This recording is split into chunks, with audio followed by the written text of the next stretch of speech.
નમસ્કાર, આપ જોઈ રહ્યા છો નવસર્જન ન્યૂઝ। 4 દિવસની ભારતની પ્રથમ સત્તાવાર મુલાકાતે પધારેલા અમેરિકન ઉપરાષ્ટ્રપતિ જેડી વાન્સ ભારતમાં આગમન બાદ તેમના પત્ની અને બાળકો સાથે દિલ્હી સ્થિત વિશ્વવિખ્યાત સ્વામિનારાયણ અક્ષરધામ મંદિરની મુલાકાતે પધાર્યા હતા। પરમ પૂજ્ય મહંત સ્વામી મહારાજ વતી BAPS સ્વામિનારાયણ સંસ્થાના પૂજ્ય સંતોએ ઉપરાષ્ટ્ર પ્રમુખ અને તેમના પુત્રોનું ભારતીય પરંપરા પ્રમાણે સ્વાગત કર્યું હતું। મહિલા અગ્રણીઓએ તેમના ધર્મપત્નીનું અને પુત્રીઓનું સ્વાગત કર્યું હતું। આ મુલાકાત દરમિયાન ઉપરાષ્ટ્ર પ્રમુખે જણાવ્યું હતું કે આપે આટલી ચોકસાઈ અને કાળજી સાથે આ અદ્ભુત મંદિરની રચના કરી છે તે ભારત માટે ખરેખર ગર્વની બાબત છે। અમને અને ખાસ કરીને અમારા બાળકોને આ સ્થાન ખૂબ જ ગમ્યું। ભગવાનના આશીર્વાદ સૌ પર વરસતા રહે।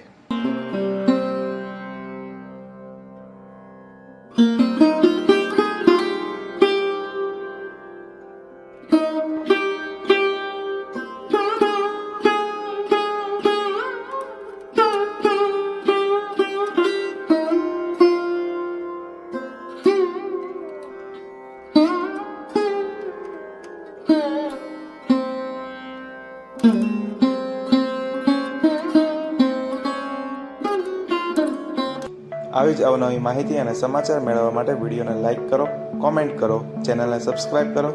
Thank you for watching.